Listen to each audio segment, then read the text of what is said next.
በቤተክርስቲያን ነው ያደኩ ሰው ነኝ። በግዕዙም በአማርኛው በትርጉም ማውቅ ሰው ነኝ። የዜማ ባለቤት ነኝ። ትልቅ መጽሐፍ ቅዱሳዊ ብለው የሱ አስተማሪ መምህር ነኝ። 14 ቅዳሴዎች ረጅም ዜማ ከነስራዩ ከነይተባሃሉ ከነምልክቱ ከነትርጉሙ የማውቅ ሰው ነኝ። ፈጣሪን ትተው ፍጥሩን እንዲያመልኩ እያደረጉ እንዳትወናበዱ ድሩ የነበረ ነው እንደነበረ ነው። ይሄ መረጃዎች በሙሉ ከነመታወቂያው ጭምር ከነቀበሌው የተማርኳቸው የተመደብኩባቸው ብዙ ወረቀት ነው ያሉትና እነሱ እንደሚሉት አይደለም። እነዚህ የሚያወሩ ሰዎች ምንኩስና የሚለው የኦርቶዶክስን ስርዓቱን ራሱ የሚያውቁት አይመስለኝም። ገዳም ማለት ጫካ ነው። ፀሐያማ የሆነ ውሃ የሌለው ልምላሜ የሌለው በበረሃ እየተሰቃየ ክርስቶስን በመከራ አገኘዋለሁ ብለው በምህረት የጎበኛቸውን አምላክ በመከራ ገና አልዳንም እያሉ ክርስቶስን ፍለጋ እመቤታችን ክርስቶስን ትወልጃለሽ ስትባል አሜን ብላ የተቀበለች የመጀመሪያ አማኝ ነች። ሁለተኛ ደግሞ እኛ የብርሃን ልጆች ክርስቶስ አዳኛችሁ ብለን ካመን በኋላ ደግሞ ልክ እንደሷ የብርሃን ልጆች ነን። እሷም የብርሃን ልጅ ነች፣ እኔም የብርሃን ልጅ ነኝ። እኩል ነን። ሊሰገድላት አይገባም።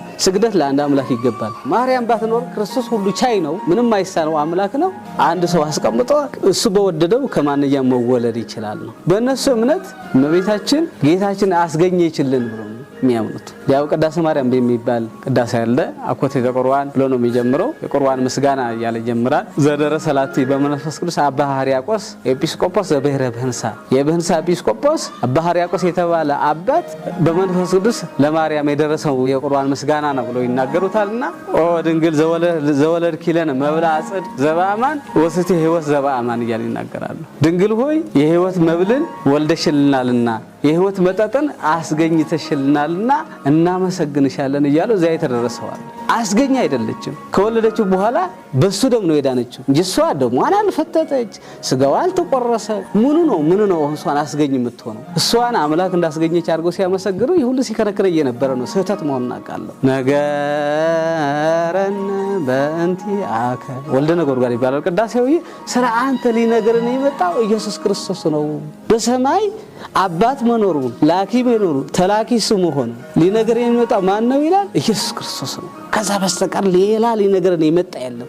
ከሰማይ ሐዋርያ ሆኖ ስለዚህ ያህል ሊገልጥልን የመጣ ኢየሱስ ክርስቶስ ብቻ ነው። የእኛን ስጋ ለብሶ ሊቀ ካህናት ሆኖ እኛን ወክሎ የቆመው ደግሞ ስጋችን ከለበሰው በኋላ ሁሉን ገሉን መከራውን ፈጽሞ ሕይወትን በመስቀል ላይ ሰጥቶን ከእንስሳ ተነስቶ ያረገ ሊቀ ካህናችን ኢየሱስ ክርስቶስ ብቻ ነው። ወንጌል እንደሚናገረው እኔ መናፍቅ አይደለሁም፣ ትክክለኛ አማኝ ነኝ። መናፍቅ ማለት ከጌታ ጋር ቀላቅሎ ፍጡራንን ወይ ግዛን ነገሮችን ሰብስቦ እንደ ፈጣሪ የሚያመልክ ከእግዚአብሔር ጸጋ የራቀ ተጠራጣሪ ይባላል። ሌሎች ፍጡራንን ከጌታ ጋር እኩል የሚሰግድላቸው እነዚህ ሰዎች መናፍቅ ናቸው፣ ተጠራጣሪ ናቸው እንጂ በፍጹም ኢየሱስ ክርስቶስ ስጋ ለብሶ አድኖኛል፣ ደሙን አፍስሶ አድኖኛል የሚል ሰው ትክክለኛ የክርስቶስ ተከታይ ነው። ተፈሲ ማርያም ከሚባል ሰዓታት ከሚባል ከፈለ ንባብ ነው። እሰግድ ቅድመ ለዝክረ ስምኪ በጽዋዬ ወእሰግድ ካይበ ለድንግልናችን ክልኤ ዘይሰገደሰ ቅድመ ጉባኤ በስጋው ወነፍስ እየርከብ ትንሣኤ እያሉ ይናገራሉ ቃላቱ። ይህ ሲተረጎም ምንድነው? ባጭሩ ለማርያም ያልሰገደ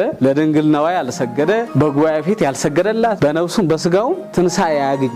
በጣም የመርገም መጽሐፍ ሚራገም መጽሐፍ። መልአክ ምንም የሚያውቀው ነገር የለም፣ ሲላክ ብቻ ነው የሚያውቀው። ሄድ እንተናናድ ነው ይሄን መልእክት ብቻ ተላልኮ ሄዶ ያንን የተሰለፈበትን ዓላማ የተላከበትን ከዚህ ከጌታ ትእዛዝ በስተቀር ምንም የሚያደርገው ነገር የለም። እርሶ በዛ በኦርቶዶክስ ቤተክርስቲያን ውስጥ የነበሩት ስልጣን የነበሩት ቆይታን የሚገልጽ ነው መረጃው ብዬ አስባለሁና ይሄ መረጃ ምንድነው? ይሄ መረጃ ቃለ በረከት ይባላል። ቃለ በረከት ካርድ ነው። የቅዳሴ መዝገብ ምስክርነት ነው የሚባለው። የተቀበልኩትም በሙራደ ቃል አቡነ ሳሙኤል ገዳም ደብረ አባይ ይባላል። በዚህ በትግራይ ተከዜ አካባቢ የሚገኝ ገዳም ነው። ዋልድባና ተከዜ የተገናኘ ነው። በሁለቱ ቦታ ነው ያደግኩትና ይሄ የተማርኩበት ሰርተፊኬት ነው። ይሄኛውስ? ይሄንን የቅስና ካርዴ ነው። አቡነ ጴጥሮስ የሚባሉ ባህር ዳር ከነበሩ ሊቀ ጳጳስ አሁን በሕይወት የለም አርፏል። ከሳቸው የወሰድኩት የቅስና ካርድ ነበረ። ሲጠፋብኝ አዲስ አበባ ሀገረ ስብከት በኢትዮጵያ ኦርቶዶክስ ተዋሕዶ ቤተክርስቲያን የልማትና ክርስቲያናዊ ተራድኦ ኮሚሽን ሊቀ ጳጳስ አቡነ ሳሙኤል የሚባል ሊቀ ጳጳስ አመልክቼ የወሰድኩት የክህነት ካርድ ነው። እቺ በኢትዮጵያ ኦርቶዶክስ ተዋሕዶ ቤተክርስቲያን የጅማ ሀገረ ስብከት ጽሕፈት ቤት ምዕራፈ ቅዱሳን ቅድስት ኪዳነ ምሕረት አቡነ ገብረ መንፈስ ገዳም በቅዳሴ ምሕረት ተበድቤ ሳገለግል ወደ እልቅና በሊቀ ጳጳስ አማካኝነት ቅዱስ አማኑኤል ቤተክርስቲያን የተመደብኩበት ወረቀት ነው።